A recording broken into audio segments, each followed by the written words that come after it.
Luc, quand je suis entré en onde, là, c'était le début de la rencontre à huis clos entre Zelensky et Trump. Je ne sais donc rien. Donc, tu vas vraiment avoir d'emblée une mission d'information là, avant d'en faire l'analyse. D'information.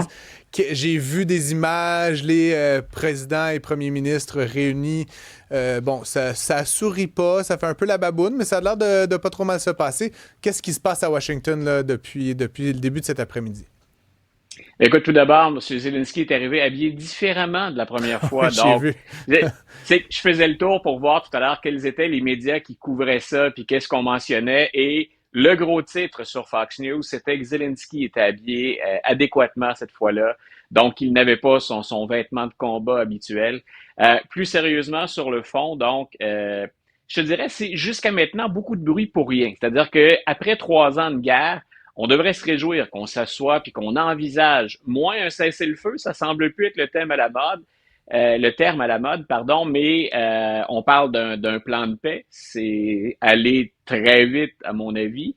Mais donc, on a un ton qui est plus convivial, un ton qui est plus cordial. On sent que chacun place ses pièces. Le gros élément, pour ceux qui nous écoutent, le gros élément jusqu'à maintenant, c'est on s'est engagé à travailler pour des garanties de sécurité à l'Ukraine si on parvient à une entente. Garantie de sécurité, ce qu'on a entendu jusqu'à maintenant, c'est de dire l'article 5 là, de la charte de l'OTAN qui dit que finalement une attaque contre un membre, c'est une attaque comme tout le monde. On dit on est prêt à s'engager dans ce genre de règles-là. Donc, ce qu'on a dit, c'est si on vous protège, si on parvient à une entente et qu'on protège ensuite l'Ukraine, ce sont les Européens qui vont être en première ligne. Et Donald Trump a dit, je pourrais être là ou nous pourrions être là, les Américains, ensuite pour soutenir. Ça irait, ce serait conforme, c'est rare qu'on dise ça, ce serait conforme à ce que faisaient les Américains depuis Barack Obama déjà, c'est-à-dire pas toujours être, entre guillemets, au front, sur la première ligne, être là dans un rôle de soutien. Donc, ça, c'est ce qu'on a dit. Déjà, comme premier gros engagement, si jamais c'était avéré, on a juste assez de flou pour que si je suis Volodymyr Zelensky, je demeure inquiet. Parce que c'est pas un article 5, ce n'est pas l'OTAN. Il faudrait que l'Ukraine s'engage à ne jamais adhérer à l'OTAN. Puis ensuite, ben, la formulation, si on relit l'article au complet, il y a comme une zone de flou aussi dans cet article-là. Donc, est-ce que tout le monde embarquerait pour protéger vraiment l'Ukraine? Parce que c'est une des grandes questions. En fait, c'est la grande question avant même qu'on parle d'échange de territoire. C'est est-ce qu'on a confiance dans Donald Trump et dans Vladimir Poutine pour ne pas que ça se reproduise? Parce que je partageais ça sur les réseaux sociaux ce matin. Depuis 1994, l'Ukraine a accepté de se départir de son arsenal nucléaire, qui était un des gros sur la planète. Donc, on a dit pour la paix, pour la sécurité, on est prêt et c'est allé du côté de la Russie, cet arsenal nucléaire. Puis, on était censé être protégé. Fast forward, avance rapide jusqu'à 2014, on a la Crimée, on a d'autres territoires. Et là, Vladimir Poutine, c'est un jeu de négociation, mais Vladimir Poutine, en plus de la Crimée et du Donbass, revendique des territoires sur lesquels les Russes ne sont pas encore. Donc, est-ce qu'on est vraiment capable d'assurer la sécurité de l'Ukraine? C'est intéressant. Gardons ça dans notre petite poche arrière pour les négociations. Mais quand je dis beaucoup de bruit pour rien, c'est que ça demeure flou. Et que de l'autre côté, il n'y a personne qui a abordé encore, en tout cas pas de ce qui émanait, là, parce qu'on est vraiment au minute par minute. Là. On a des comptes rendus, mais personne n'est dans la pièce, donc on a quelques images. Ça va se jouer littéralement sur le terrain. Ouais. Si Je, l'Ukraine accepte de céder quelque chose, qu'est-ce que l'Ukraine va céder?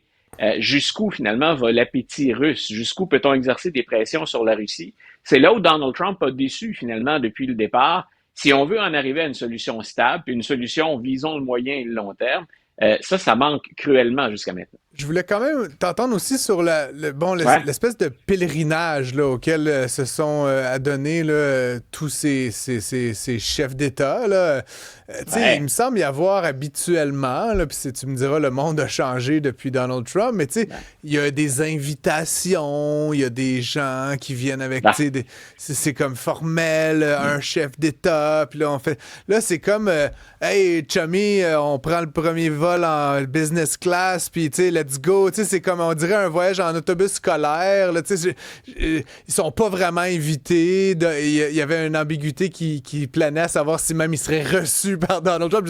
C'est quand même Emmanuel Macron, là, même s'il est pas beaucoup aimé en France actuellement. C'est très bizarre. C'est beaucoup de gros noms. Là. Oui, c'est ça. Là. Keir Starmer est là, Ursula von der Leyen est là. Je veux dire, qui débarque à l'improviste, sans invitation, sans programme, en disant on va aller voir tonton Trump puis on va jaser.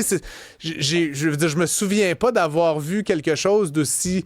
Ça comme donne l'impression d'être un peu garoché. Puis, tu sais, on comprend la logique. C'est juste, on dirait qu'il y a comme. On jette absolument le formalisme par la fenêtre. Puis c'est comme, hey, on va aller se jaser comme on irait, toi puis moi, prendre un café après le show à l'improviste. Là, tu comprends? Comment tu vois ça, toi? Ouais?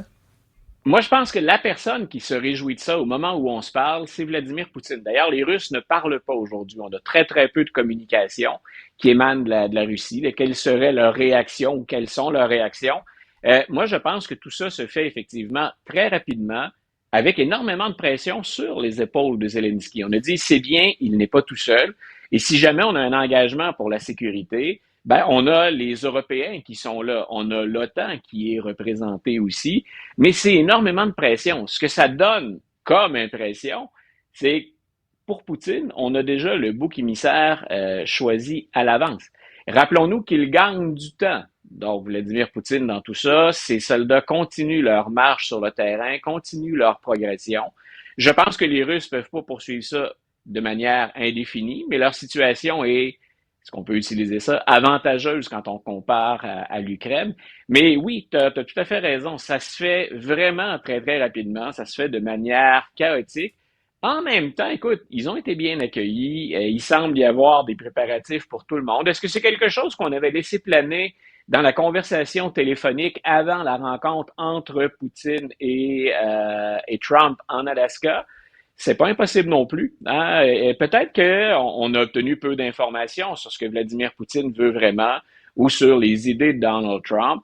Donc, peut-être que Vladimir Poutine y est allé d'une information vraiment importante, puis Trump a dit, c'est correct, si les Européens veulent s'ajouter au groupe, ça va simplement aller plus vite. Moi, je me méfie énormément dans ce dossier-là parce qu'on en avait parlé aussi préalablement. Est-ce qu'on a confiance dans la parole de Trump et de Poutine? J'irai pas jusqu'à te dire cet après-midi que les États-Unis ont changé d'équipe sur la scène nationale, mais on n'est pas loin. Donc, c'est pas George W. Bush qu'on rencontre, c'est pas Biden ou c'est pas Obama, c'est Donald Trump. Et il est drôlement plus près des meneurs autoritaires que ne l'étaient ses prédécesseurs. Donc, j'ai hâte de voir. Donc, je répète, je suis content parce qu'on se parle, on s'assoit, on peut souhaiter ça. On espère que ça débouche sur quelque chose de pragmatique, de concret, mais on n'a pas encore touché à ce qui va faire mal et à ce qui va faire mal à l'Ukraine. C'est-à-dire, est-ce qu'on vous enlève la métallurgie, est-ce qu'on vous enlève des centres industriels? Que va-t-il rester de ces centres? Vladimir Poutine, en passant, là, il a un appétit. Si vous avez une carte pas loin, il a un appétit qui est très grand. Vous prenez la Crimée, vous montez au nord de la Crimée sur la carte, là, vous êtes au sud de l'Ukraine, puis vous partez ensuite vers l'est et un peu vers le nord. Il veut tout ça. Donc, c'est énorme. On est loin de la situation de la Crimée en 2014. Là. Je répète, il faut que Zelensky cède quelque chose quelque part. Moi, ce que je veux savoir, c'est quelle région et quelle ressource, quelle matière première ou quel secteur énergétique. Luc La Liberté, merci beaucoup. On se retrouve demain, même place, même heure. Une bonne fin de journée.